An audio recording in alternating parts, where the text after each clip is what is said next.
بنا به اطلاع دریافتی پایگاه خبری بامداد صبح 26 نوامبر یک گروه کارمندان مقامات با لباسهای ملکی به سیبخانه‌های کالج آموزگاری شهر پنجکین زده در آمده همه پسران دانشجو را مجبوراً به ماشینا بار کرده به کمیساریات حربی بردند. والدان چندی از این دانشجویان عمل مقامات را غیر قانونی نامیده گفتند از درون درس مجبوراً برداشته به کمیساریات حربی بردن دانشجویان در چارچوب یگان قانون و قاعده نمی‌گنجد.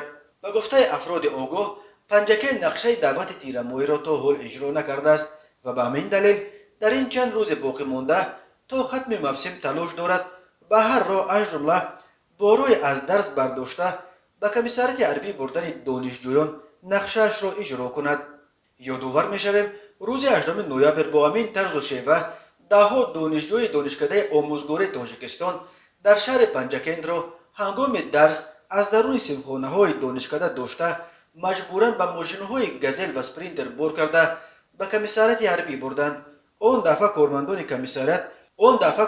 کمیساریات به والدان نوروزی گفتند که دانشجویان را میسنجند و تنها آنهایی را که قرض دارند به خدمت فرستاده بقیه را جواب میدهند. اما والدان میگویند برای هنگام درس بی آگاهی غیر قانونی داشتن و زیاده از این به بیش از 3-4 ساعت نگاه داشتن فرزندان ما کی باید جوابگر باشد؟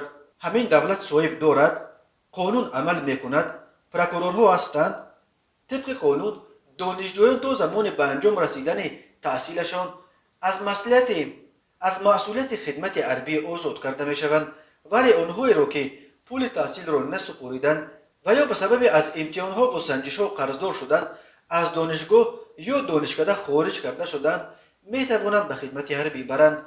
دعوت به صف قوه‌های مسلح تاجیکستان هر سال 2 مرتبه، بهار در ماه‌های اپریل و می و تیر ماه‌ها در ماه‌های اکتبر و نوامبر صورت میگیرد.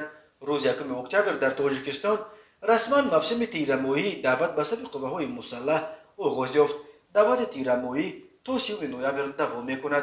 وزارت مدافع تاجیکستان اخیراً خبر داده بود که تا 20 نوامبر نقشه دعوت به صف قوه‌های مسلح در سراسر جمهوری 83% اجرا شده است.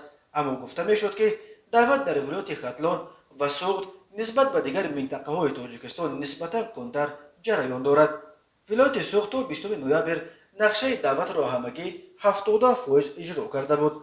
درباره چند فایز اجرا شدن این نقشه در پنجکین اطلاع دقیق در دست نیست، ولی منابع بامداد میگویند این نقشه تا حال اجرا نشده است و به این دلیل ستاد محلی دعوت قریب هر روز تا شب جلسه برپا میکند و مقامات اینک 2 هفته پی هم دانشجویان را از درس به کمیساریات حربی میبرند.